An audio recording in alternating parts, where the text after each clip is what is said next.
saya dulu, kata Nabi, pernah melarang kalian menyimpan daging kurban itu lebih dari beberapa hari. Tapi sekarang simpanlah, kata Nabi. Apalagi di momen sekarang kita bisa menyimpannya di kulkas, di freezer. Saya, daging kurban seplastik isian berapa kecil itu, baru dimasak ketika menjelang lebaran Idul Fitri kemarin, Pak. Pendapat rajih terkuat di dalam mazhab Syafi'i boleh. Tapi utamakan dulu yang Muslim, apalagi yang membutuhkan. Baik. Assalamualaikum warahmatullahi wabarakatuh. Bapak Ibu jamaah dimanapun berada, ada orang baik mewakafkan tanah 2 hektar di Pekanbaru, tepatnya di daerah Palas. Nah, ini tanah 2 hektar ini kita bangunlah di atasnya asrama 3 lantai 32 kamar. Sekarang santri masih lagi di Nurul Azhar 1. Kita berharap supaya asrama ini selesai bulan Juli tahun ajaran baru 2025, bisalah santri pindah kemari. Dengan santri yang baru nanti bisa belajar nyaman. 3 tahun pertama mereka ngapal Quran, tahun keempatnya mereka baca kitab metode manhaji, tahun kelima prakteknya, tahun 6 life skill. Setelah itu mereka akan bisa membaca kitab, hafal Quran, punya kemampuan belajar. Mereka yang akan melanjutkan tongkat dakwah, tongkat estafet dakwah di Nusantara. Kalau kita bukan penghafal Quran, kita ingin dapat pahala mengalir sampai hari kiamat, mari kita support, kirimkan 2-3 sak semen, batu bata, kerikil. Hadiahkan pahalanya untuk almarhumah ibu, almarhum ayah, kita dapat rezeki kita berkah, anak-anak kita soleh solihah, keluarga kita sakinah mawaddah warahmah, dan pahalanya pun mengalir untuk mereka. Kalau kita tak mampu menyelesaikan bangunan ini semua, jangan putus asa, kita bersama-sama insya Allah kita bisa. Mari kita salurkan donasi melalui Bank Syariah Indonesia. Nomornya 147, 6-nya 7 kali, 6666666. Bank Rio Kepri Syariah 82011, 6-nya 5 kali, 66666. Atas nama Yayasan Tabung Wakaf Umat. Jangan lupa kode transfernya 0101. Di akhir nominal transfer, misalnya 100.000, 1000001. Konfirmasi transfernya ke WA. WA-nya 0852 8024 6060. Jangan lupa telepon hubungi 0852 6541 6060. Kalau ke Pekanbaru, jumpa Ustaz Somad, datang kemari. Silaturahim, tengok tanah ini. Mudah-mudahan berkah. Ma'akal tafa'afnaita, makanan, duit yang dibelikan ke makanan busuk. Wa malabis tafa'ablaita, dibelikan ke pakaian lapuk. Wa mata soddakta, yang dikirimkan kemari, inilah yang akan kekal abadi. Rumah kita habis dibagi ahli waris. Ini insya Allah kekal abadi sampai hari kiamat. Berkah selalu. Assalamualaikum warahmatullahi wabarakatuh. Assalamualaikum warahmatullahi wabarakatuh. Bismillahirrahmanirrahim. Alhamdulillahi rabbil alamin. Assalatu wassalamu ala sayyidis sadati sayyidil mursalin, sayyidina wa habibina wa qurrati ayunina wa tibbi qulubina Muhammadin wa ala alihi wa sahbihi wa man tabi'ahum bi ihsanin ila yaumiddin. Asyhadu an la ilaha illallah wa asyhadu anna Muhammadar Rasulullah. Fallahumma salli wa sallim ala sayyidina Muhammad wa ala alihi wa sahbihi ajma'in. Radina billahi rabba wa bil islami dina wa bi Muhammadin nabiyya wa rasula. Tibutun wa taba mamsyakum wa tabawwa'tum minal jannati mansila. Para asatiz, alim ulama, tokoh masyarakat, Bapak Ibu, anak-anak kami, semua yang berhadir, besar tak disebut gelar, kecil tak dihimbau nama, umumnya hadirin hadirat yang dimuliakan oleh Allah Ta'ala, kita bersyukur dengan mengucap Alhamdulillah, dan kita mengharumkan majelis kita ini dengan salawat dan berkirim salam kepada Nabi kita. Allahumma salli ala Sayyidina Muhammad wa ala ali Sayyidina Muhammad. Assalamu alayka ya Rasulullah. Bapak Ibu yang dimuliakan oleh Allah Ta'ala, pada sesi pertama ini kita akan membahas sekilas tentang fikih kurban dan hal-hal yang berkaitan dengannya. Sifatnya di sini adalah mengulang kaji. Jadi karena kegiatan ini sekali setahun, kadang kita perlu mengulas kembali hal-hal yang setiap tahun ini kita sudah lakukan, tetapi karena sifat manusia ini mungkin atau pasti dia lupa, maka diingatkan kembali. Jadi ada beberapa poin yang kita bahas pada sesi ini. Di sini ada 10, mungkin lebih nanti. Yang pertama adalah definisi dan hukum kurban serta dalil para ulama.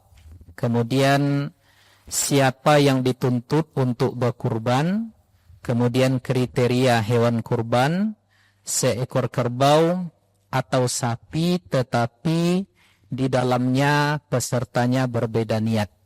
Kemudian jual beli kulit hewan kurban, memberikan upah tukang sembelih, kurban untuk orang yang sudah wafat, daging kurban untuk non-muslim, seperti di wilayah Palas ini kan ada saudara-saudara kita yang non-muslim. Kemudian kurban nazar, bolehkah dimakan? Kemudian apa yang mesti dilakukan oleh peserta kurban? Kemudian persoalan yang banyak pula ditanya adalah bagaimana berkurban atas nama orang yang sudah wafat atau orang yang sudah meninggal. Kemudian juga yang banyak beredar di tengah masyarakat adalah tentang sah atau tidaknya berkurban orang yang mungkin dulu waktu kecilnya belum diakikahkan. Kalau dia berkurban, bolehkah dia sekaligus memasang niat mengakikahkan dirinya sekaligus berkurban? Nah, ini persoalan-persoalan yang berulang kali di setiap tahunnya dipertanyakan oleh masyarakat kita. Baik, silakan. Next, lanjut. Definisi dan hukum kurban. Bukan ini, yang tadi. Terus, itu dia. Nah, definisi dan hukum kurban langsung kita ke hukumnya saja. Lanjut, langsung ke hukumnya saja. Mayoritas ulama mengatakan hukum berkurban ini adalah sunnah muakkadah. Sunnah yang amat sangat ditekankan. Dan kurban ini menurut Imam Abu Hanifah atau di dalam mazhab Hanafi hukumnya wajib. Ya, di antara dalil menurut mereka yang menjadikan kurban ini wajib adalah fasalli li rabbika wanhar. Jadi disandingkan oleh Allah di sana perintah salat dan perintah menyembelih. Jadi ada analisis dari mereka, salat adalah wajib, karena disandingkan dengan salat yang wajib maka berkurban juga adalah wajib. Nah, itu di antara analisis mereka. Kemudian hadis yang mengatakan man wajada sa'atan, siapa yang memiliki kelapangan, walam yudahi, lalu dia tidak berkurban, fala yaqrabanna musallana, janganlah kalian dia mendekat ke musalla kami. Jadi semacam diharamkan oleh Nabi, jangan dekat-dekat.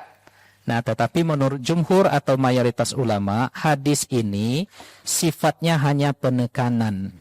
Ya, sifatnya hanya penekanan, sama seperti hadis yang mengatakan ghaslul jum'ati wajibun ala kulli muhtalim. Mandi sebelum pelaksanaan salat Jumat itu wajib bagi orang yang sudah mukallaf. Nah, wajib di sini maknanya adalah ditekankan, amat sangat dianjurkan, bukan dalam artian wajib yang apabila dikerjakan berpahala, ditinggalkan berdosa. Jadi Bapak Ibu, ini hukumnya, kita ambil hukum menurut mayoritas ulama saja ya, kecuali kalau ingin ngambil pendapat mazhab Hanafi juga elok, tak masalah ya.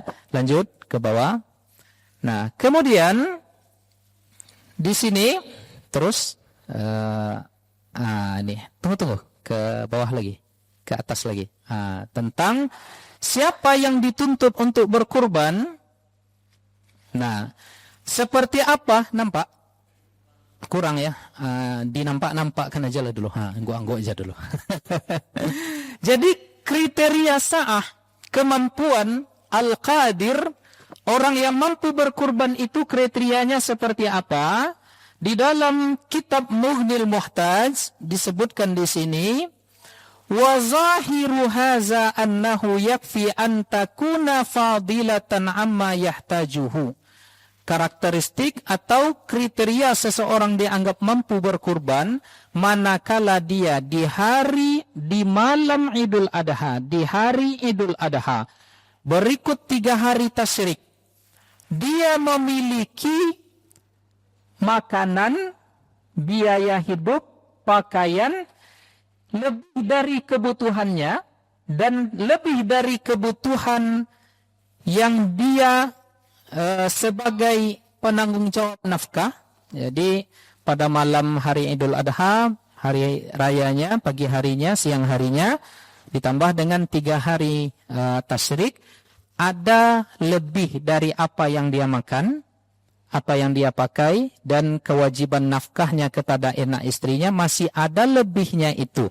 Berarti dia sudah sunat muakkad untuk kurban. Nah, itu ke kategori dia sudah dianggap mampu. Maka kalau ini kategorinya Pak Ibu, aswasunya awak ke kategori mampu dan layak untuk berkurban. Tapi tidak lu berkurban Pak acara tuh.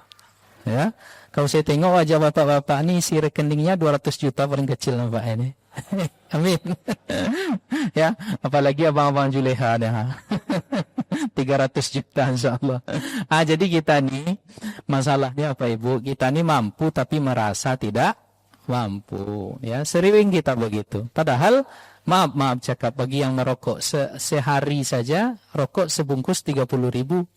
Ya, andai saja sehari menabung 10.000, dalam setahun dapat 3 juta. Sedangkan biaya kurban hanya 2,8 sekarang. Ya, nah, jadi banyak awakku yang sok-sok ndak mampu. Padahal kita terkategorikan mampu. Apa dia? Kencong dia atau kencong Pak? Lanjut ya, kita singkat saja. Karena mungkin akan banyak pertanyaan nanti. Kriteria hewan kurban, lanjut dulu. Ya, kemudian bolehkah berbeda sembelihan untuk seekor sapi dan kerbau? Misal, 1 ekor sapi, kerbau, unta, itu 7 orang. Ya, 7 orang. Tapi saya misalnya dari yang 7 itu saya niatnya akikah untuk anak saya.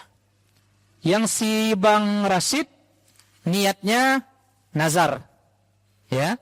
Yang 1 niatnya karena dia sudah ikut kurban di satu tempat, di situ dia hanya sekedar untuk menolong saja. Artinya hanya niat sembelihan sedekah. Bolehkah dalam 1 hewan itu sudah niat? Maka disebutkan di antaranya oleh Al-Imam An-Nawawi, disebutkan oleh beliau, ya, sekalipun wa in ikhtalafu fin niyah, kalau mereka niatnya berbeda tidak masalah. Jadi saya misalnya niat akikah untuk anak saya, numpang di situ. Nah, ini banyak terjadi di wilayah Kampar. Jadi dalam 1 ekor hewan kurban itu berbeda niat. Rata-rata ada juga yang akikah ditumpangkan sekali di situ. Boleh apa tidak? Boleh. Ya, tidak masalah. Cuma Bapak Ibu yang dimuliakan oleh Allah, kalau ditengok mana yang lebih elok, ya, apakah kurban pada saat itu atau akikah? Nah, para ulama mengatakan karena momennya adalah Idul Adha, amal terbaiknya adalah kurban. Ya, jadi amal terbaiknya adalah kurban. Tapi kalau dia niatnya untuk akikah pada waktu itu juga tidak masalah. Lanjut. Ya.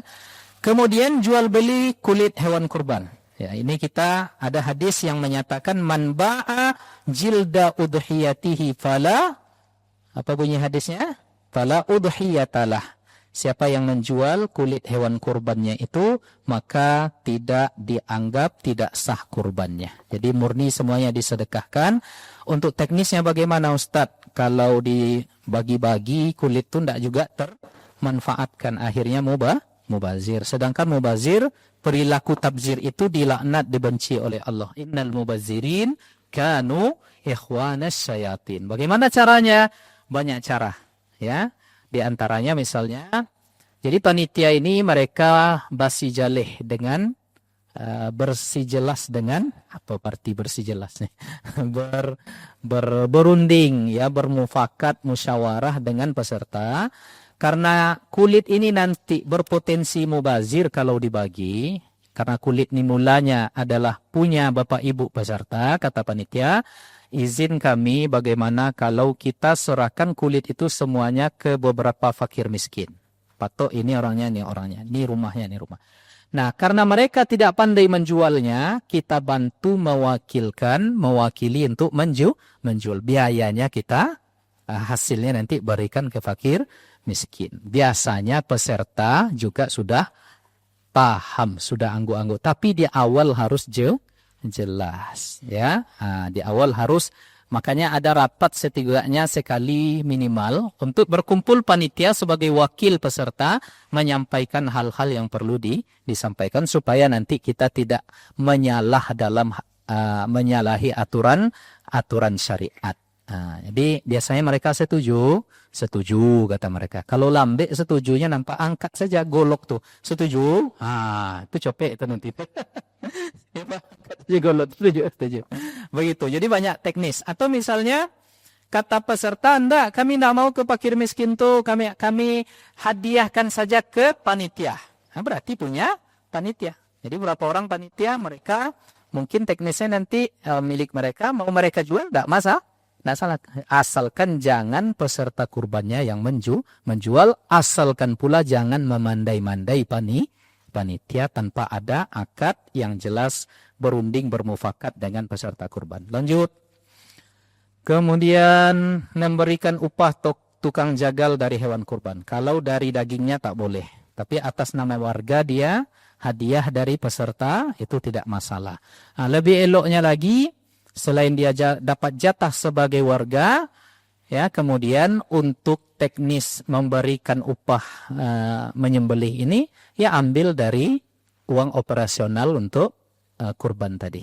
Jadi 2,8 atau 3 juta lah misal, sudah include di situ operasional. Jadi di masjid kami, di Masjid Ukhuwah Perumahan Unri di Garuda Sakti Panam, itu satu ekor kami tukang jagalnya ada 3.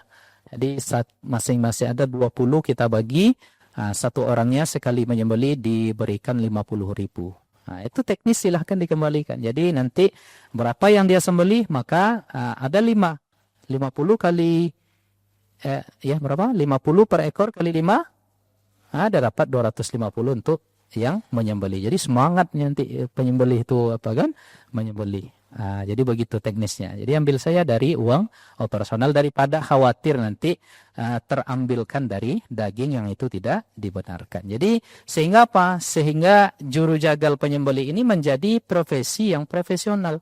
Ya bang, tidak sembarangan aja, mereka dihargai. Ya, makanya ada teknik nanti bagaimana menyembelih dengan baik. Kadang ada orang menyembelih itu cenderung gergaji juga kan.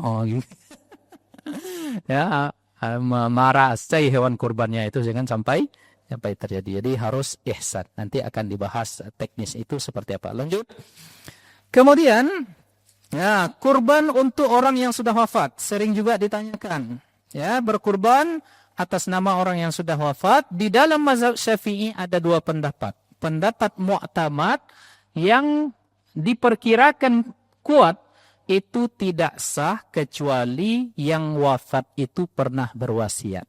Itu ditunaikan, sah. Tapi kalau dia tidak berwasiat, pendapat yang agaknya cenderung kepada lebih kuat adalah tidak sah. Tetapi ada satu pendapat yang menyatakan sah. Apa di antara analisis mereka? Li'annaha darbun minas sadaqah. Karena kurban itu adalah bahagian dari sedekah.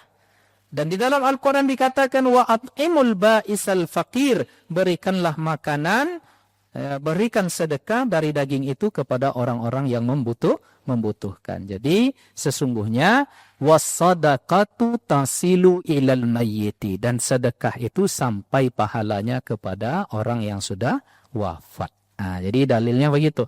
Bahkan ada yang menyatakan pahala sedekah sampai ke orang yang wafat ini sudah sampai ke taraf ijma', kesepakatan para ulama. Jadi ada dulu jemaah yang yang protes, mana pula sampai Ustadz katanya. Ini barang nih, pahala nih kan barang tak nampak. Alamatnya tak jelas, macam mana pula sampai katanya. Nah, ini kan keliru ini. Dia menyamakan antara hukum dunia dengan alam gaib. Kalau alam gaib kita percaya karena adanya dalil yang menunjukkan untuk itu. Ya, tentang itu. Sami'na wa ata'na. Jadi karena agak kesal juga saya waktu itu saya sampaikan, matilah Bapak dulu saya bilang. Nah, kalau Pak mati nanti kami kirimkan pahala Al-Fatihah sampai pondaknya nantilah di kuburan nanti saya bilang. Tapi sejak saya bilang begitu tuh tak datang dia pengajian lagi Pak. Ya, jadi kata jemaah 2 aja gendaknya tuh Ustaz katanya. Apa tuh? Pertama mamangnya lah mati katanya. Atau mamang yang tak suka kajian Ustaz. Nah, iyalah tak. Jadi berkurban untuk yang sudah wafat. Jadi di antara dalil yang membolehkan pula adalah karena Nabi pernah pada waktu itu berkurban di kabsaini amlahaini akranaini. Lalu Nabi mengatakan di kambing yang kedua, haza li ummati Muhammad, ya. Kira-kira begitu. Ini niatnya oleh Nabi untuk umat Nabi Muhammad. Nah, umat Nabi Muhammad kan sudah ada juga yang wafat. Berarti sampai ini pendapat yang kedua. Jadi teknisnya bagaimana penerapan 2 fatwa ini? Tengok saja kondisi di tempat itu. Kalau dari dulunya orang sudah terbiasa berkurban atas nama keluarga mereka yang wafat, biarkan. Jangan buat kegaduhan dengan memfatwakan yang lain daripada itu. Begitulah fikih itu menjaga kondisi agar tetap kondusif. Lanjut. Nah, daging kurban untuk non-muslim, ya ini dinyatakan oleh Al-Imam An-Nawawi mengutip pendapat Ibnul Munzir, ajma'atil ummah ala jawazi it'ami fuqara'il muslimina minal udhiyah. Sepakat ulama umat ini boleh memberikan daging makan berupa pemberian kepada fakir orang muslim.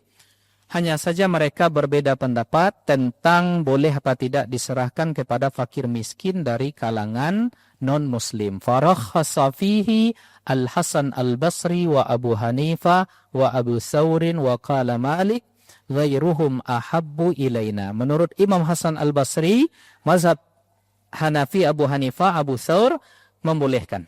Ya, sedangkan menurut mazhab Maliki ghairuhum ahabbu ilaina. Jadi nampaknya di sini makruh menurut dia. Ya, makruh menurut dia. Begitu juga memberikan kaum Nasrani dan seterusnya. Kemudian makruh juga menurut Al-Lais. Hanya saja kata Imam Lais, fa in tubikha lahmuha fala ba'sa. Kalau daging itu dimasakkan lalu diberikan ke non-muslim, itu tidak masalah. Tapi kalau mentah itu makruh menurut dia.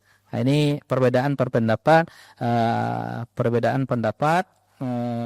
dari kalangan ulama. Walam ara li ashabina kalaman fi. Cuma hanya saja dalam mazhab Syafi'i tidak ada pernyataan yang tegas yang kami temukan. Tetapi apabila melihat kaedah-kaedah yang ada di dalam mazhab Syafi'i, disimpulkan boleh memberikan bagian hewan kurban itu kepada kurban yang tatawwu, kurban sunnah itu bukan kurban nazar, bukan kurban wajib. Yang sifatnya kurban sunnah seperti kita biasa ini boleh diberikan kepada non-muslim. Ya, tapi prioritaskan terlebih dahulu yang muslim tentunya. Kalau ada sisa lebih nanti untuk menjemput hati non-muslim, jangan-jangan nanti dengan begitu dia mendapat hidayah. Lanjut. Kemudian kurban nazar boleh dimakan. Ya, in kanatil udhiyatu wajibah bi an kanat manzura aw muayyana lam yajuz lil mudahhi wala li ahadim min ahlihi allazina tajibu alaihi nafaqatuhum al aklu minha. Kalau kurbannya korban wajib berupa nazar misalnya, tidak boleh si pekurban itu ikut serta memakan dagingnya. Maka pastikan oleh panitia, ya ini kurbannya korban nazar, ya supaya jangan terambil nanti dari bahagian itu ke orang yang bernazar. Begitu juga tidak boleh juga dimakan diberikan kepada keluarga yang menjadi tanggungan nafkahnya. Ya, kalau termakan sama dia di sini dikatakan gharrama badalahu au qimatah. Ya, dia didendah, ya diberikan gantinya. Ya. Berarti tidak boleh. Kalau sunnah boleh. Lanjut. Kemudian ya, apa yang mesti dilakukan oleh peserta kurban? Wa qala al-Malikiyah al-mustahab li muridi tahiyah. Di antara yang dianjurkan bagi peserta kurban ketika sudah besoknya ya, malam itu malam terakhir, sore itu sore terakhir di hari terakhir bulan Zulqa'dah ya, lalu kita akan berkurban, sementara selama 10 hari ke depan jangan menggunting rambut, segala rambut yang ada di tubuh, dan menggunting kuku. Ini dalam mazhab Syafi'i. Tetapi dalam mazhab lain tidak apa-apa. Ya terserah ya, di sini mau, apalagi tipe-tipe orang yang misalnya 2 hari saja tak dicukur kumisnya udah kayak tusuk sate kumisnya itu kan. Ini mungkin agak repot juga gitu kan. Atau jenggotnya, jambangnya kalau tak diapakan, dirapikan ya dalam 2 hari aja udah tak terurus bentukannya. Maka mungkin orang-orang yang seperti ini, karena di sini ada ikhtilaf memang ya, jadi ikhtilaf. Tapi kalau bisa silahkan mengikut mazhab Syafi'i. Nah kemudian persoalan selanjutnya, bolehkah orang yang berkurban itu, orang yang berkurban itu dia belum akikah, dia mengkurbankan dirinya? Boleh ya. Lalu apakah dia ketika ikut kurban itu boleh menyertakan niat mengakikahkan dirinya? Ini yang menjadi perbedaan pendapat di kalangan ulama internal mazhab Syafi'i. Ya, Ibnu Hajar Al-Haytami mengatakan tidak sah. Jadi satu-satu. Ya, Ibnu Hajar Al-Haytami mengatakan tidak sah. Tapi menurut Al-Imam Ar-Ramli boleh. Ya, boleh menurut Imam Ramli. Misalnya bapak dulu, pasti rasanya dulu orang tua tak mengakikahkan. Maka dia ikut kurban hari ini, niatnya kurban, niat juga untuk akikah dirinya. Karena mengakikahkan dirinya, diri sendiri, itu dalam mazhab Syafi'i boleh. Ya, setelah kita dewasa. Kalau dulu tak sempat diakikahkan oleh orang tua kita. Ini menurut Imam Ar-Ramli boleh. Ya, pilih sajalah yang mana yang hendak dipilih dari 2 mazhab ini. Hanya saja pastikan lah akikah atau belum ya, lah akikah atau belum. Tapi rata-rata kalau usia-usia bapak sekarang ini banyak yang belum diakikahkan nampaknya dulu enggak. Betul, termasuk saya juga dulu belum sempat diakikahkan. Tapi ketika saya aliyah di MAPK Kota Baru Padang Panjang, ayah saya nelpon waktu itu, Waang baru kini bisa diakikahkan nak, katanya. Berarti dah akikah walaupun setelah dewasa ya, tidak masalah. Baik, nah itu Bapak Ibu. Kemudian pembahasan terakhir masuk ke materi yang tadi ya, tentang fikih kepanitiaan kurban. Jadi coba kita tengok ringkas saja konsep ya, langsung ke apa dulu, turun ke bawah sebentar, naik ke atas, naikkan ke atas, lanjut. Itu dia kepanitiaan kurban. Apakah zaman Nabi ada panitia kurban? Ya, tidak ada. Jadi siapa yang berkurban, mereka beli sendiri, mereka motong sendiri, mereka bagikan sendiri. Ya, cuma bahkan sampai hari ini di Mesir, ya di Sudan itu tidak ada kepanitiaan itu. Nah, itu hebatnya kita Indonesia, ada kepanitiaan. Nah, lalu dalam perspektif fikih Islam, pembentukan panitia kurban yang bertugas mengorganisasi dan mengelola pelaksanaan ini bukanlah bid'ah dalalah, tapi ini bid'ah hasanah. Ya, walaupun tak diperbuat di zaman Nabi, tapi ini elok diperbuat. Maka apabila kita tengok ke penyesuaian kasusnya dalam hukum fikih, masuklah konsep ini, ya, hal ini dalam konsep akad wakalah. Akad wakalah itu akad perwakilan. Ini uang saya, tolong kau carikan panitia hewan kurban, sembeli bagikan. Artinya kita mewakilkan. Ya, nah dalil syariat Islam membolehkan wakalah itu di dalam Al-Quran disebutkan tentang kisah Ashabul Kahfi. Faba'athu ahadukum biwarikikum hazihi ilal Madinah. Ya, utuslah satu orang bawa uang ini pergi belanja ke pasar. Itulah hukum asal dari wakalah tadi. Nah, lanjut fungsi panitia kurban sebagai wakil. Ya, jadi mereka wakil. Apa fungsinya? Hewan kurban sesuai syariat, mengelola pendistribusian daging kepada pihak yang berhak, kemudian menyiapkan fasilitas dan logistik inilah operasional tadi yang mendukung pelaksanaan kurban, misalnya alat potong, tempat penyembelihan dan pembungkusan daging. Lanjut. Ya, kemudian hal ini mempermudah peserta kurban, jadi tidak semua hal yang baru di dalam Islam ini lantas semuanya menjadi bid'ah balalah, tidak. Ya, semuanya malah justru dalam hal ini baik. Contoh menggunakan alat modern, pisau potong yang modern, alat timbangan yang modern juga. Ini tidak dilakukan di zaman Nabi, tetapi pada hari ini dilakukan, tujuannya baik. Dalilnya apa? Waf'alul khaira la'allakum tuflihun. Kerjakanlah yang baik-baik itu agar kita beruntung. Lanjut. Nah, relevansi zaman, pada zaman Rasulullah tata cara kurban dilakukan secara mandiri. Lanjut. Langsung ke bawah. Hikmah dari panitia kurban ini diantaranya efisiensi. Ya, kalau sempatlah tak ada panitia per rumah, ada kerbau besok tuh. Ya, ada sapi, ada kambing, akan repot. Ya, kemudian lanjut kesinambungan ibadah mengatur, kemudian keadilan distribusi. Panitia mesti mencari dalam pendistribusian itu punya data, ya, mana saja yang akan mendapatkan daging.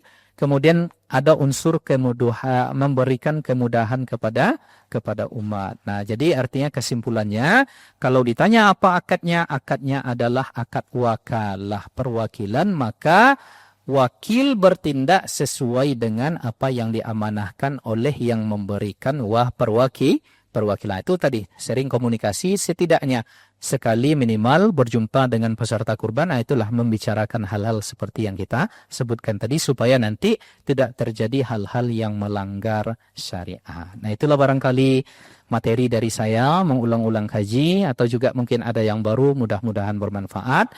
Kita lanjutkan dalam bentuk tanya jawab, kami persilahkan. Silakan dikoordinir siapa? Ya, ada berapa pertanyaan? Mungkin 5 ya. Silakan 5. Sediakan itu, ada bapak kita, silakan disediakan apanya? Mic-nya. Ada mic-nya di belakang. Oh ya.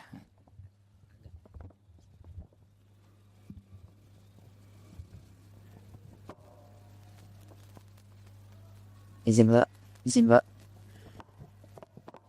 Baik. Assalamualaikum warahmatullahi wabarakatuh. Waalaikumsalam warahmatullahi.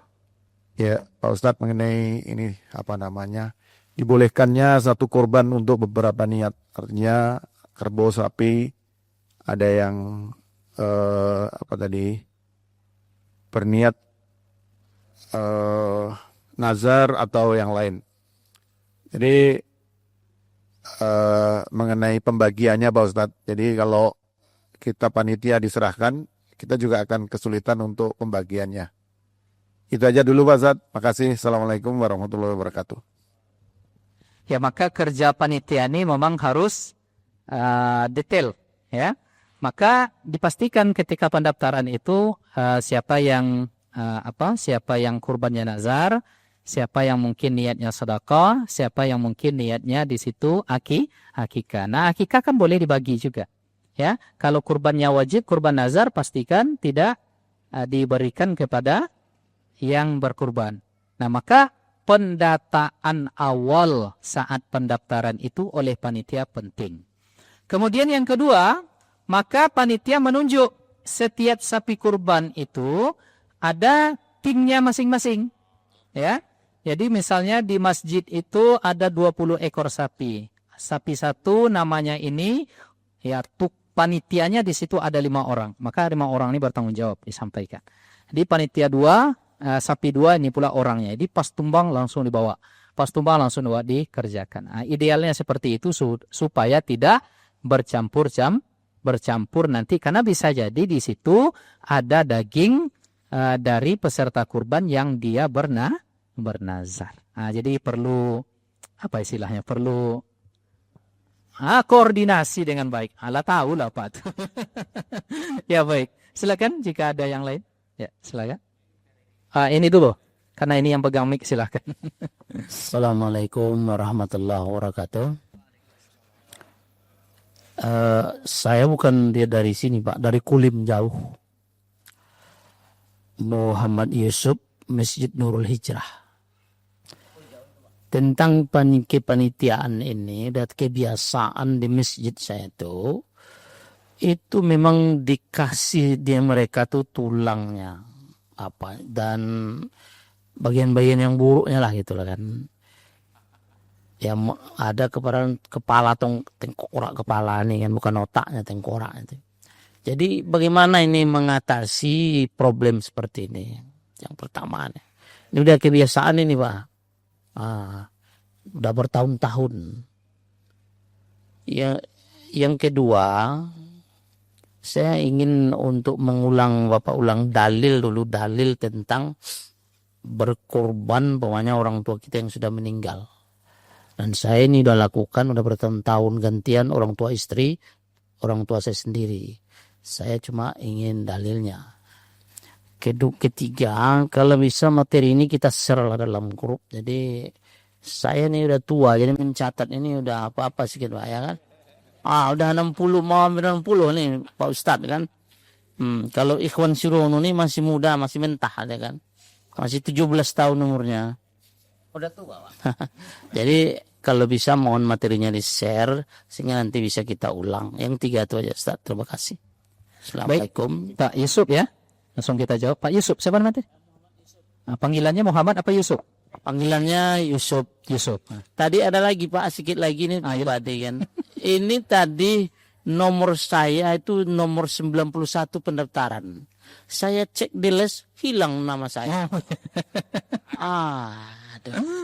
Baik. Pak Muhammad Yusuf, kalau dari wajah saya tengok katanya 60 tadi, tapi 26 nampaknya barunya.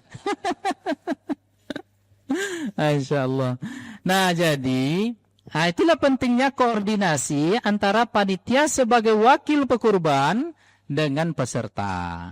Maka biasanya kalau di kepala itu kan, kulit kepala, kaki apa tulang-tulang keras itu Pak, diberikan pun dibagi ya, itu tidak juga termanfaatkan, kadang dibuang juga ya. Maka yang begitu tuh rundingkan, musyawarahkan dengan peserta, Pak, kepala tengkorak yang keras-keras itu kan enak disup tuh. Macam mana kalau kita hadiahkan kepada kami panitia ini, boleh apa tidak? Apa kata panitia? Apa kata peserta? Boleh katanya. Itulah tadi kalau lambat bolehnya itu angkat aja lah apa tuh? Apa? Itu kelakarnya begitu ya. Biasanya diperboleh, tapi jangan memandai panitia ambilnya punya siapa yang mau ambil itu. Tapi kalau kata peserta ada kulit apa, kami serahkan semuanya kepada panitia, ridho kami. Selesai perkara. Maka perlu bersejelas berselurus. Nah itu yang pertama. Lalu yang kedua, ya tambahan dalil tentang bolehnya berkurban atas nama orang yang sudah wafat. Nah itu tadi kita sertakan satu dalil Nabi Muhammad menyembelih hewan kurban dan meniatkan itu untuk yang sudah wafat. Itu udah cukup itu dalil itu. Kemudian dalil selanjutnya juga adalah istimbat bahwa sesungguhnya hakikat dari kurban itu kan memberikan sedekah. Nah, sedekah itu sampai kepada orang yang sudah wafat. Jadi kalau kembang kebiasaan melakukan demikian, mampu rasanya silahkan lanjut. Ya, jangan risau lagi Pak Muhammad Yusuf. Insyaallah aman ya. Ada pendapat ulama yang membolehkan demikian. Bismillah, lanjut saja kalau mampu. Untuk materi tolong nanti dibagikan ke grup ya, materinya hasil muzakarah ini share nanti ke grup oleh Ustaz Hanafi atau siapa panitia ya. Tolong nanti. Kemudian nama Pak Muhammad Yusuf katanya hilang. Tolong dicari kembali. Kemana hilangnya tuh? Nomor 91 katanya tadi. Beda nomor. Tolong nanti Bang Rasid ditengok lagi Bang. Ya kemana hilangnya? Orangnya ada namanya. Baik, silakan bertanya. Bismillahirrahmanirrahim. Assalamualaikum warahmatullahi wabarakatuh. Waalaikumsalam. Nama Imam Rohadi, tinggal di Rumbai Timur. Baik. Ini tentang pembagian hewan kurban. Ini ada sedikit pengalaman. Ini kebetulan saya asli Jogja dan kebiasaan di masjid kami di Jogja, kebetulan dekat Ringgit Utara. Ini kebiasaan di situ kalau kita kurban pembagiannya tidak berdasarkan kakak, namun berdasarkan jiwa. Jadi yang saya tanyakan mana lebih afdal dan kalau menurut pendapat mereka ini agar lebih merata. Mohon penjelasannya Ustadz. Terima kasih. Baik, azas dalam pembahagian hewan kurban itu, pembahagian daging hewan kurban itu adalah pemerataan, keadilan, dan supaya nanti tidak ada kesenjangan. Kalau memang di wilayah itu lebih maslahat dengan cara dibagikan per jiwa, silahkan. Ya, kalau lebih maslahat per kakak di wilayah itu rasanya silakan. Maka ini pertimbangannya adalah pertimbangan maslahat. Nah, itu akhirnya maslahat ini baru didapatkan setelah merangkum data-data yang ada. Misalnya begini pertimbangan ini. Dah kita sepakat ya untuk lebih merata sekarang per jiwa ya. Nah, kita ya. Banyak anak kos. Ya. Jadi dengan demikian anak-anak kos itu akan dapat dia. Nah, itu kan lebih maslahat kan? meramaikan. Ya, meramaikan masjid, mereka bantu-bantu gotong royong kan? Berarti lebih masalah apalagi di Jogja kota pelajar kan? Banyak dari luar daerah yang kuliah di sana. Kita berikan per jiwa itu lebih elok. Jangan nanti malam Idul Fitri, Idul Adha itu hari Idul Adha, hari tasyrik orang makan daging mereka karena kebijakannya per kakak, mereka tidak punya kakak di sana, tidak ada keluarga. Ibu awak menengoknya zalim gitu. Ya, tinjau saja. Jadi intinya bagikan, cuma tekniknya diserahkan ke pertimbangan-pertimbangan kita. Wa'at'imu. Jadi prinsip umumnya bagikan sebagai sedekah daging itu kepada diantaranya orang miskin, karib kerabat, tetangga dan lain sebagainya. Jadi timbang saja dan dari kondisi yang diceritakan tadi justru boleh dan justru lebih dianjurkan begitu dan itu lebih maslahat. Baik. Ada lagi? Oh, banyak. Oh, yang udah pegang ini duluan Ustaz Ikhwan. Silakan Ustaz Ikhwan. Bismillahirrahmanirrahim. Assalamualaikum warahmatullahi wabarakatuh. Pertanyaannya simpel aja Ustaz. Kulit kurban itu dijual oleh panitia dan diserahkan kan kepada fakir miskin. Sekarang ada masjid, kulit itu dijual tapi hanya untuk garim masjid. Pak, aku cerita. Demikian. Atau Buya tanya dulu, nanti sekali jawab aja enggak, biar waktunya kita lebih ini. Ya, silakan. Siapa lagi silakan. Masih Ustaz, ini juga problem. Biasanya di satu masjid itu supaya meriahnya kurban atau pelaksana kurban itu ada makan bersama. Bagaimana daging yang diambil dari hewan kurban tersebut? Itu yang pertama. Yang kedua, bagaimana kita merubah mindset pengurus masjid atau panitia kurban yang kalau kita lihat di Riau Ustaz, Pekanbaru ini ada satu masjid sampai 30 ekor. Sementara di sudut sana tidak ada sama sekali. Jadi sementara mereka bersikeras, kami ingin melihat penyembelihan itu sendiri. Ini Ustaz, jadi problem kita Ustaz. Artinya pada momentum Idul Adha ini jangan ada orang yang tidak makan daging. Itu yang kita inginkan. Mohon penjelasannya. Itu dulu ya. Pertanyaan dari Ikhwan tadi.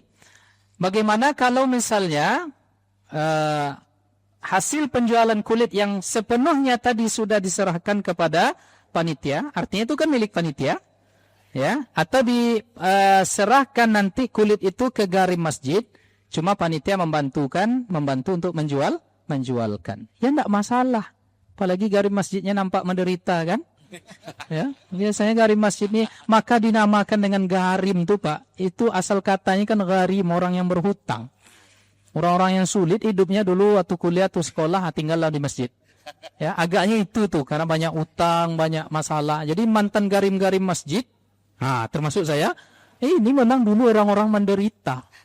Ya, saya menderita jadi garim masjid dulu, Pak. Ya, baru makan kalau sudah ada jamaah yang antar. Uang kuliah Ya, saya di Padang dulu sempat beberapa bulan jadi mamang menderita. Sekarang aja agak ganteng wajah dia kan. Kalau dulu mamang menderita wajahnya gitu. Jadi enggak masalah Ustaz. Ya, apalagi gari masjidnya mungkin membutuhkan. Ya, elok sekali, bahagia pula dia. Ya, dapat uang tambahan. Biar semangat. Kadang gari masjid ya gajinya per bulan hanya 500.000, ya Allah, kasihan kita. Ya. Udahlah mengajar anak mengaji dia di situ gaji pula sedikit. Maka timbang-timbang saja dengan penuh masalah. Tengoklah, ya, tengok yang terdekat dulu. Tidak ada yang terdekat, tengok yang di atas itu. Tengok samping kiri kanan baru agak jauh. Kemudian pertanyaan tadi dari Ustadz kita, apa tadi pertanyaannya? Daging yang diambil untuk dimasak. Daging yang diambil untuk dimasak. Jadi panitia biasanya makan-makan. Tidak masalah. Itu masuk dalam penyesuaian kasus, memberikan daging dalam bentuk yang sudah masak. Cuma yang terbuka untuk masyarakat. Jangan hanya untuk panitia saja. Supaya tidak mirip-mirip upah dia enggak. Jadi diumumkan, insyaallah kepada CRT itu misalnya kan, kita ada 10 ekor kerbau, sapi. InsyaAllah siang hari besok setelah zuhur kita makan bersama. Diambillah data daging itu barang sedikit untuk dimasak. Nah, tetapi dimakan oleh seluruh masyarakat. Siapapun yang datang silakan makan. Ya, jadi tidak hanya terkhusus panitia yang makan. Jadi simple, tidak masalah. Yang kedua, ya. Yang kedua. Baik. Atau misal teknisnya bisa juga dengan untuk lebih rapi dan lebih aman misalnya supaya tidak entah daging siapa itu. Tapi rata-rata kan sudah diridhai oleh yang pemilik. Tapi cuma bagi peserta, mungkin jatah peserta dikurangi. Ya, diambil untuk dimasak. Kalau tidak mau peserta tadi lagi-lagi yang keju lah foto. Jadi teknis itu insya Allah mudah. Dengan apa? Kita umumkan bahwa semua boleh makan. Ya, kalau kami di musola depan rumah saya begitu, semua datang. Anak-anak itu Pak datang makan. Karena itu pula momen kebersamaan, tidak terbatas hanya beberapa panitia saja. Demikian. Ada lagi tadi? Masih ada tentang pendistribusian. Tentang pendistribusian, apakah jadi motongnya di sini banyak, terus karena berlebih dibawa dia keluar. Tidak masalah. Keluar. Boleh. Boleh juga misalnya kalau sudah terlalu banyak di wilayah ini, kemudian ada sebuah masjid di sana kosong. Ya, serahkan hewan kurbannya sebagian ke sana. Kalau ada panitia yang mampu untuk mengelolanya, elok juga karena untuk menghidupkan syiar supaya tak bertumpuk di sini. Akhirnya, kalaupun harus di satu tempat dikondisikan, mesti data panitia harus sampai ke tempat-tempat yang daging itu harus diberikan. Maka YTWU kadang mengirim hewan kurban itu ke desa-desa pelosok, Pak, sampai ke Kampar Kiri Hulu sana yang perbatasan Sumbar. Itu satu kampung tuh tak ada kurban, dikirim oleh YTWU 2-3 ekor ke sana, ya, naik perahu menyusuri sungai, ya, mendaki gunung, lewati lembah. Itulah kerbau-kerbau itu menjelang Idul Adha itu. Jadi itu boleh, ya. Jadi perlu perhatian ke sana. Bahkan ada di lembaga inisiatif Zakat Indonesia, sebuah lembaga filantropi juga, itu sembeli di Bandung, dagingnya dikornetkan. Ya, jadi daging dikornetkan, jadi ya dalam bentuk kornet itu dikirim ke pelosok-pelosok. Juga boleh. Demikian. Merubah mindset. Karena dia peserta korban. Maka perlu dia ikut sekali setahun ke YTWU untuk kita edukasi. Perlu kita undang. Maka di sini Bapak-bapak, Ibu-ibu semuanya menjadi dubesnya nanti. Ya, ikon perubahan itu kita yang sudah ikut edukasi ini. Ya, sehingga nanti bisa memberikan pemahaman kepada masyarakat di sekitar masjid kita. Maka diundang. Jadi Bapak Ibu punya tanggung jawab sesungguhnya, ya, untuk memberikan pencerahan-pencerahan itu. Baik. Nggak adil ya di sini terus ya. Sana lagi. Ya, sana lagi. Daerah sana lagi, silakan. Ini udah pegang spek loh. Baik, silakan. Atau berdiri aja, Pak. Berdiri aja agak lantang suaranya, Pak. Biar lantang. Tuh di belakang, silakan. Yang udah nanti dulu, Pak. Yang belum. Pak, silakan, Pak. Ya, silakan. Angkat suaranya. Ya. Nah, dari situ aja, Pak. Dari situ, Pak. Dari situ aja. Yang keras, Pak. Yang keras suaranya.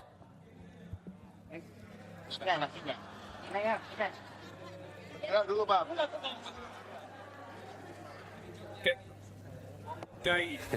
Mana lagi bisi? Bismillahirrahmanirrahim. Assalamualaikum warahmatullahi wabarakatuh. Langsung to the point aja Ustaz.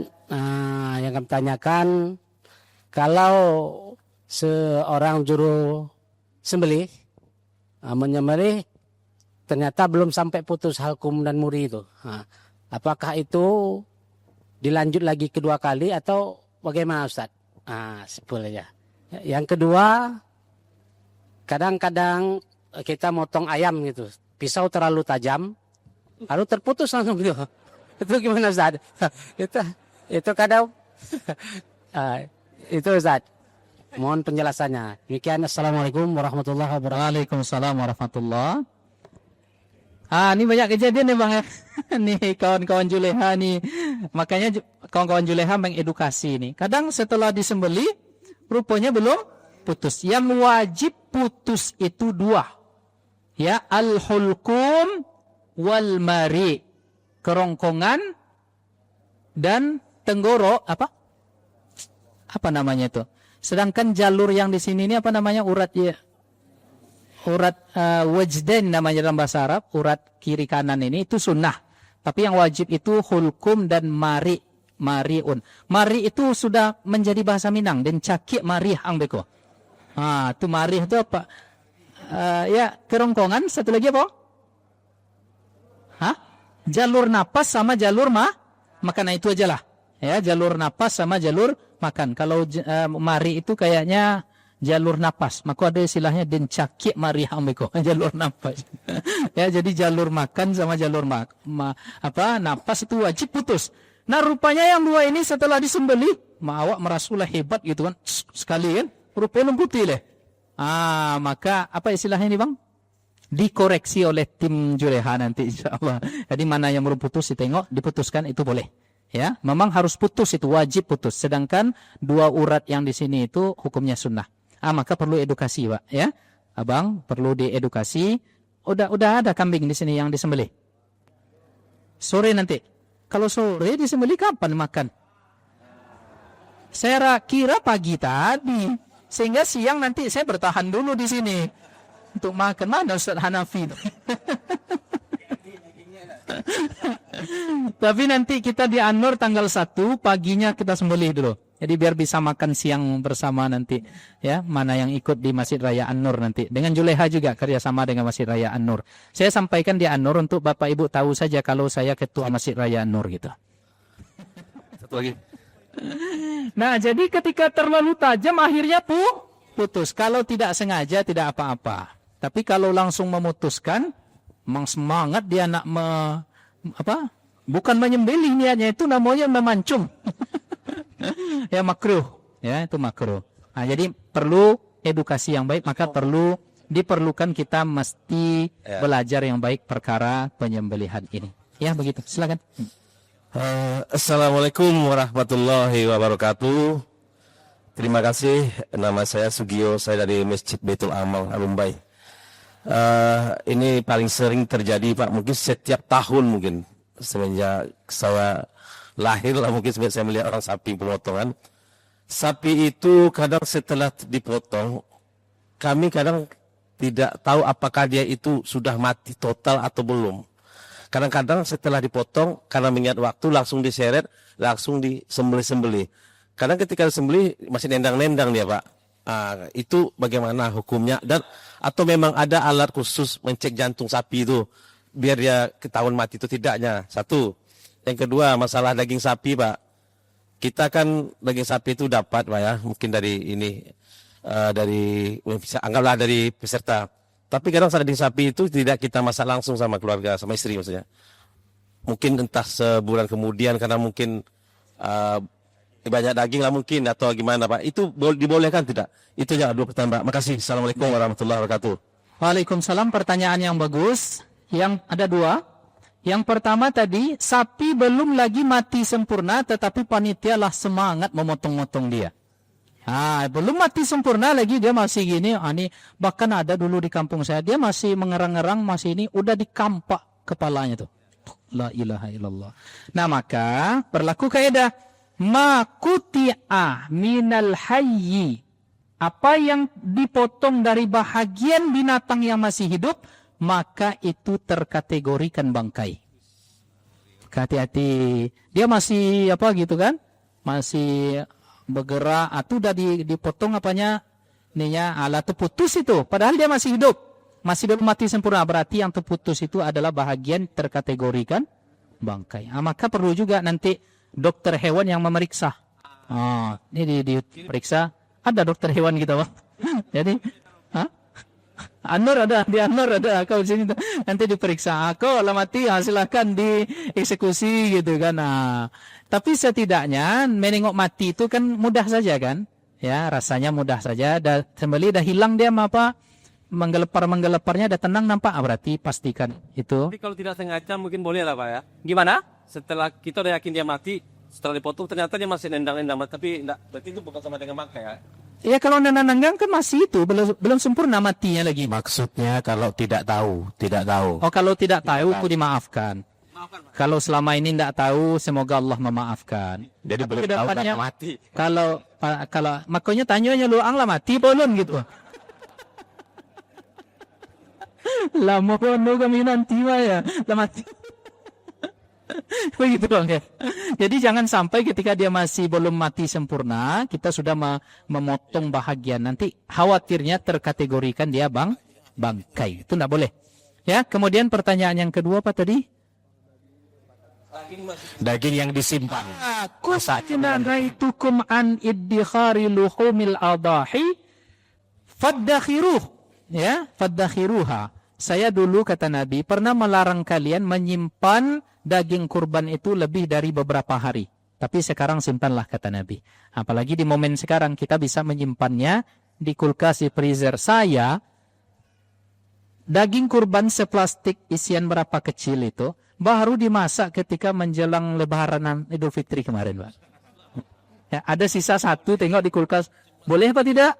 Boleh. Ya pas pula momennya buat rendang kan? Untuk hari raya buat rendang kita. Oh, kata istri saya masih ada tuh sisa daging kita tahun lalu. Boleh masih elok, tengok masih. Tidak masalah. Ya, boleh. Ya, tidak ada larangan untuk menyimpan. Apalagi kita misalnya nanti dapat daging kurban tuh niatnya apa? Niat mungkin ada mendoa nanti entah berangkat umroh, pulang umroh, masa daging tidak masalah. Asal jangan mubazir. Baik. Pak Armin, silakan. Nggak usah pakai mic, langsung aja. Pak Armin. Oh ya. Pak Armin.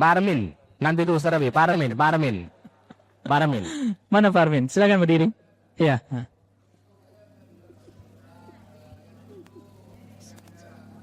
Pak, kita nanti misal bitem lagi kan, ada dulu kan? Ya. Udah ada sini.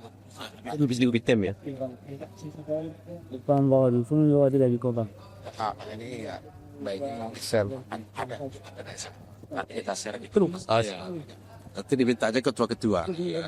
Ketuanya jangan usah semua. Dibuat nanti ketuanya guru kami ada. Ya, betul.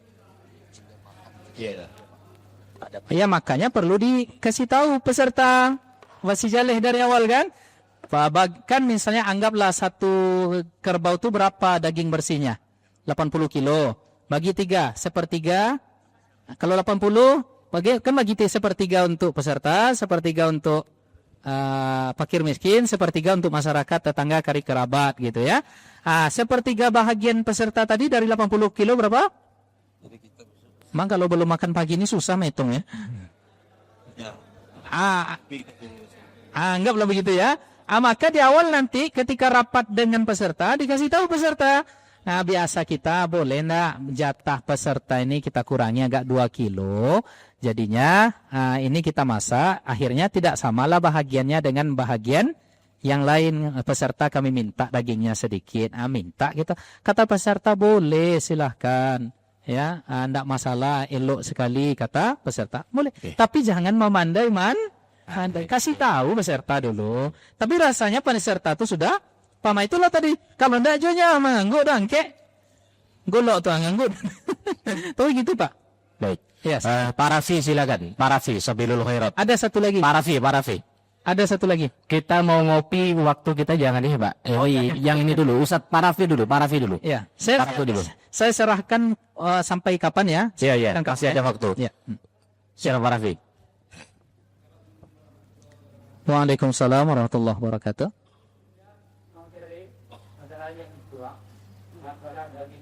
Baru.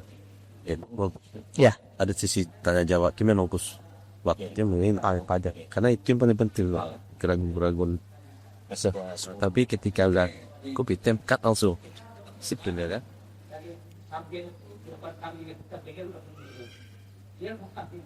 Banyak PR nih. Banyak PR. Iya. Keraguan.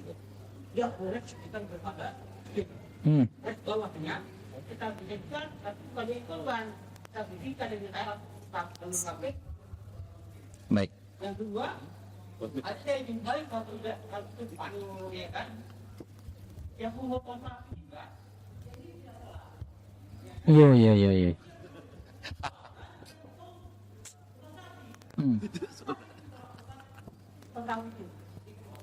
Ya, baik. Ini sempat juga saya share ini di grup kemarin Marasid ya di Jogja ya, tentang yang menyembelih ini non muslim yang tidak salat. Masuk kita ke pertanyaan pertama tadi dulu. Katanya ada di Hasyiah Baijuri menyatakan pendapat tidak boleh ya. Baik, nanti kita lacak. Tetapi yang perlu dipahami di dalam internal mazhab Syafi'i itu ada dinamika perbedaan pendapat. Bisa jadi di Hasyiah Baijuri itu menukil pendapat siapa misalnya, bisa jadi itu. Ya. Nah, kalau ada pendapat-pendapat yang berbeda di dalam mazhab Syafi'i, itu pada akhirnya pendapat resmi yang terkuatnya apa yang dinyatakan oleh al-imam dua orang ahli tarjih namanya Rafi'i dan Imam Nawawi. Maka diutamakan pendapat Imam Nawawi. Pendapat Imam Nawawi apa tadi? Secara umum kita tengok katanya boleh. Nah, jadi ambil saya pendapat terkuat yang rajih dalam mazhab Syafi'i boleh. Tapi kalau misalnya ada kecenderungan janganlah kita ambillah solusi beli kambing satu, itu dibagikan ke non muslim, tidak masalah juga. Ya, tidak masalah, ya. Simple aja kan? Ya, atau ayam, tapi rasanya ayam non muslim juga andep. Ayam gola biasa gue kecilnya gitu ya. Nah, belikan kambing seperti yang dibuat di apa itu, karena mungkin lebih ke kemungkinan tak boleh dia memegang pendapat tak boleh, ya sudah ambil aja solusi itu, ya boleh. Boleh dalam artian mengambil solusi membeli kambing atau ayam untuk dibagikan kepada non muslim. Tapi kalau ingin dibagikan juga pendapat rajih terkuat di dalam mazhab Syafi'i boleh. Tapi utamakan dulu yang muslim apalagi yang membutuhkan. Baik. Pertanyaan kedua tadi tentang yang menyembeli tak salat. Sembelihannya sah apa tidak selama muslim dia sah. Ya, kalau dia muslim mungkin dia fasik lah ya, meninggalkan salat, fasik dia sesekali salat bolong-bolong, sembelihannya sah, cuma kurang berkah. Pastikan cari nanti kerjasama dengan Juleha, ya.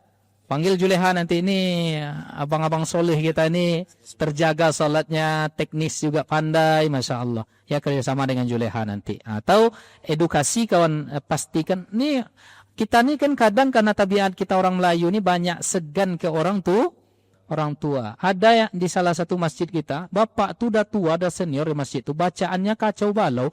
Tapi karena dia yang tua, di situ dia pula yang selalu jadi imam. Bismillah gitu kan.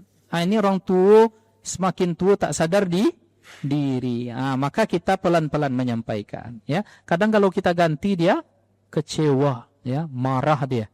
Ada di sebuah masjid di Padang itu marah dia. Dibuatnya masjid baru. Lucu memang dunia ini ya. Maka perlu pendekatan yang baik dengan bijaksana. Masih ada? Pak Armin silakan lanjutkan. Pak Armin silakan lanjutkan. Saya ikut itu aja ya. Siapa yang ditunjuk beliau? Ya, silakan. Pak siapa tadi? Ya, bentar. Ahwat lagi Pak. Kang, Ahwat mau nanya.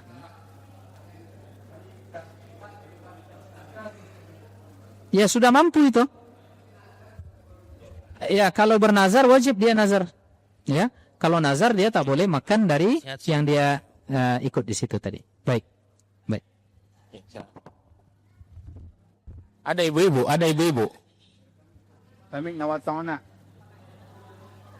Tergantung niat. Kalau memang dia uang ini itu kan udah ditayin, berarti wajib itu. Ya, termasuk nazar atau ta'yin. Ta'yin itu sudah ditentukan, didetailkan nih uang nih untuk apa? Untuk kurban. Berarti itu udah termasuk ta'yin dan semacam nazar juga. Maka dipastikan dulu, ya. Oke, Assalamualaikum Ustaz. Waalaikumsalam warahmatullahi. Pertanyaan saya Ustaz ada dua. Baik. Yang pertama mungkin saya ketinggalan kajian tadi karena telat datang. Yaitu pertama, bolehkah si contohnya ini Ustaz mengorbankan nama ayahnya, bolehkah dia mendapatkan sepertiga dari mengorbankan nama ayahnya itu dari daging kurban? Yang kedua, bolehkah kita jual daging kurban yang kita dapatkan mungkin 8 kantong, kita jual 1 kantong, bagaimana hukumnya Ustaz? Hanya itu Ustaz, terima kasih. Wassalamualaikum warahmatullahi wabarakatuh. Waalaikumsalam warahmatullahi wabarakatuh. Bolehkah yang mengkurbankan atas nama orang tua yang sudah wafat mendapat jatah? Boleh. Tak ada larangan kecuali nazar. Itu tadi ya. Yang kedua, kita sudah dapat bahagian penuh lah. Kan begitu. Saya Pak setiap tahun penuh apa tuh? Banyak dari masjid ini dan masjid ini. Karena saya rutin mengisi pengajian di beberapa masjid ya. Mereka memberikan gitu kan. Itu akhirnya saya tolak-tolak. Ya berikan ke sana ke situ gitu kan. Nah tapi kadang sudah penuh. Nah kalau udah milik kita apa salahnya kita jual? Yang tak boleh itu menjual punya orang. Kalau udah punya awak silakan dijual. Misalnya terlalu banyak rasanya, ya jual murah aja ke tetangga sebelah tukang sate misalnya, enggak masalah. Silakan ya kalau ingin menjual. Ya kalau saya di samping rumah saya itu ada tukang sate Pak. Jadi itu kalau udah lebih itu biasanya ya kita tengok berapa kebutuhan kita, ya sisanya kita serahkan ke dia. Tak saya jual, ya karena memang kehidupannya hanya jual sate gitu kan. Kita kasih, kita berikan dan nampak sekali bahagia dia. Ya, jadi dia tak perlu keluar modal lagi mencari beli daging ya untuk sate daging, bisa dari sumbangan orang itu. Boleh Pak, selama itu milik kita. Jadi untuk menjual perkara menjual nih yang penting kepemilikan sendiri, jangan dijual punya orang. Silakan jemaah kalau masih ada. Kalau kita sepakat, mumpung ada Buya Zul Ikromi, kita ngopinya jam 11 kalau sepakat. Ya. Jadi biar tuntas pertanyaan daripada Bapak penasaran. Ya. Tapi kalau memang tidak sepakat, saya kesempatan 2 pertanyaan lagi. Habis itu kita break. Ya. Karena mumpung ada beliau, biar kupas tuntas, kita selesaikan pertanyaan. Ada Ustazah? Kalau begini banyak nanti ini tak selesai ini Bang. Berapa kamu ya? Sampai jam 11. Ngopi. Baik, silakan. Assalamualaikum warahmatullahi wabarakatuh. Waalaikumsalam warahmatullahi wabarakatuh. Ustadz, yang mau saya tanyakan gini Ustadz. Kami buat perkumpulan pengajian ibu-ibu. Kemudian saya mengusulkan kami buat arisan untuk berkurban. Ini sudah dikategorikan nazar atau belum tadi Ustaz? Itu saja pertanyaannya. Terima kasih. Assalamualaikum warahmatullahi wabarakatuh. Yang dimaksud dengan nazar itu adalah keinginan kita wajibkan terhadap diri kita untuk melakukan sesuatu. Itu nazar. Tapi kalau sekedar buat arisan, itu kan upaya kita dalam rangka menabung untuk itu nabung bukan nazar. Kecuali tabungannya ini setelah penuh apanya nanti dinazarkannya. Ini saya ikut kurban karena ini nazar atas kemarin. Nah, itu jelas nazar. Tapi kalau sekedar arisan kurban itu hanya tata cara menabung untuk berkurban. Dan kalau ada seperti kadang kita ini harus dipaksa untuk kalau julo-julo namanya itu Bu. Ya, kalau ada julo-julo itu kan semacam ada kewajiban kita untuk selalu menyisakan uang untuk ditabungkan. Itu bagus. Fastabiqul khairat. Tidak masalah. Jadi itu bukan nazar kecuali dia meniatkan dari awal itu adalah nazar. Baik. Silakan yang depan tadi kalau ada. Kita tuntaskan aja pertanyaannya. Baik, silakan. Supply isang sebepas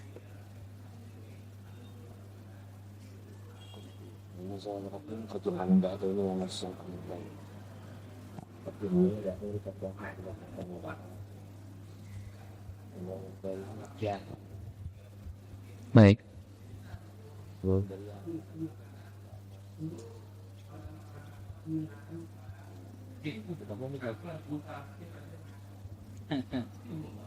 Ya. Baik. Ya, ini kan hanya masalah teknis. Boleh saja masjid mengadakan, ya, rekamlah dulu. Dengan tank saya dulu. Pastikan dulu biar gagah. Jadi persoalan teknis itu sudut pandangnya adalah kemaslahatan. Jadi misalnya tahun ini di masjid ini diadakan, kemudian diadakan juga di musalla. Ini dalam rangka fastabiqul khairat, dalam rangka falyatanafasil mutanafisun, berlomba-lomba menghidupkan syiar wa may yu'azzim sya'airallah fa innaha min taqwal qulub. Ya, siapa yang menghidupkan syiar Allah itu diagungkannya, itu adalah tanda seseorang memiliki takwa di dalam hatinya. Silahkan.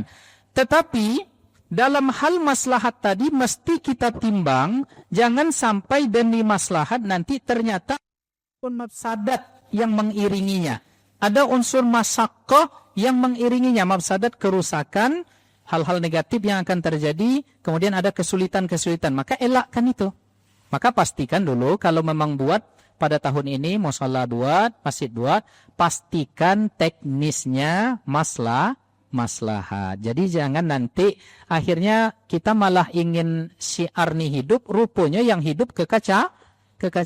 Maka perlu berunding, bertemu, ya, mencari teknis yang baik, mana yang paling maslahat, itu dipulangkan kembali ke masyarakat yang ada. Tak bisa kita larang lepas begitu saja, sebagaimana tak boleh kita biarkan pula lepas begitu saja. Timbangannya adalah dalam rangka mewujudkan maslahat. Jadi begitu, Pak. Jadi kalau memang setelah kuat rasanya asumsi kita kalau begitu nanti akhirnya kacau, ya. Itu tadi panitia kurban, wakil kita peserta tidak profesional.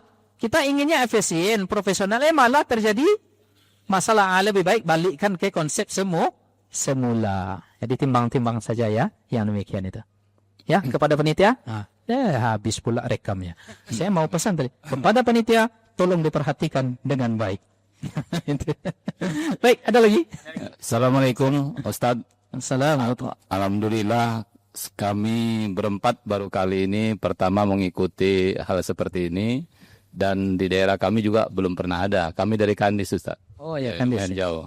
Jadi yang saya tanyakan tentang pendistribusian daging kurban yang setelah disembelih. Kalau selama ini kami lakukan 1/3 untuk yang berkurban, kemudian 2/3 untuk masyarakat yang kami bagikan melalui kupon yang sudah beredar, termasuk juga panitia yang ikut menyembelih. Yang saya tanyakan, apakah dengan panitia memperoleh daging yang juga sama timbangannya dengan masyarakat ini menyalahi dari syariat penyembelihan hewan kurban tersebut? Terima kasih. Ya. Selama dalam bentuk hadiah dari peserta kurban, itu tidak masalah. Yang tak boleh itu jika lebih dia dapatkan dari bahagian masyarakat, disebut itu dilebihkan karena dia panitia, itu khawatir kita itu adalah semacam upah yang didapatkan oleh oleh panitia kurban dari daging. Tapi kalau tadi kan sudah sama kan, sudah sama, tidak masalah. Demikian ya. Atau misalnya kalau nak melebihkan juga ke panitia ini, ambil dari jatah peserta tadi, ya. Jadi teknis itu mudah saja, ya. Kalau udah sama udah aman sudah, ya. Oke, insyaallah. Kandis mantap. Berkah insyaallah. Baik. Kita utamakan yang di luar takdir dulu. Ya. Yang takdir nanti belakangan, yang orang takdir belakangan. Yang lain yang di luar yayasan takdir. Jangan melawan takdir. Ada lagi. Pertanyaan terakhir dulu ya. Assalamualaikum warahmatullahi wabarakatuh. Pertanyaan langsung, Ustaz. Ini masalah kepanitiaan. Kalau di dalam tempatan itu ada 3 ekor kambing yang kurban. Sementara panitia itu kemarin gosok-gosok gimana caranya mendistribusikan sebanyak 130 kakak. Kami kemarin musyawarahkan, saya sampaikan pendapat saya. nanti yang kurban ini kalau dibagikan keseluruhannya sangat minim sekali. Bagaimana kalau distribusikan yang sekitar yang peserta tadi tetangganya kita bagikan, kita pilih-pilih aja sebilang gitu. Nah, kalau yang ini tidak dapat, tidak masalah, itu yang bisa kita sebilang gitu. Gimana kira-kira kebijakan seperti ini, Ustaz? Terima kasih. Assalamualaikum warahmatullahi wabarakatuh. Kebijakan itu seharusnya, semestinya harus tegak atas dasar pandangan maslahat. Jangan sampai terjadi kezaliman. Ya, kalau seperti tadi saya khawatir nanti orang heboh, Pak. Ya, artinya kalau gimana tadi? Kalau di tetangganya dipilih-pilih aja gitu ya. Gitu gimana? Oh, yang sekitar saya. Selebihnya nanti ya ditengok saja. Ya, bisa dia menjadi boleh kalau memang ya yang di sekitar itu mereka membutuhkan. Jadi lebih diutamakan, makanya perlu pendataan, ya, perlu pendataan dari RT, dari warga setempat supaya kita tahu nanti distribusinya ini mengena. Jangan sampai nanti terkumpul di satu rumah, yang rumah itu mereka sudahlah mampu tapi daging banyak pula terdistribusikan di situ. Jadi tengok-tengok aja lah Pak, susah pula saya menjawabnya gitu kan. Kok pandai-pandailah di situ. Intinya unsur maslahat dan pemerataan. Biar bagi saya lebih maslahat lagi biarlah dapat seketek-seketek. Ya, gitu kan?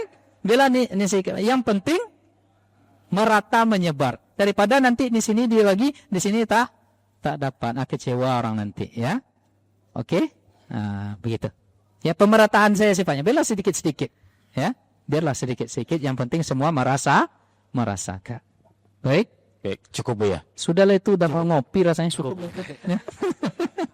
Demikian Bapak Ibu yang dimuliakan oleh Allah, karena kajian kita ini direkam dan mungkin banyak yang bisa mengakses, menengok. Ada dari para alim ulama kita yang memantau dan menyimak. Jika ada kekeliruan mohon diluruskan. Dan bagi kita semoga bisa menjadi ilmu, memperbaiki amal kita ke depannya dan mengukuhkan keyakinan kita kepada Allah. Banyak maaf atas segala hilap dan kesalahan.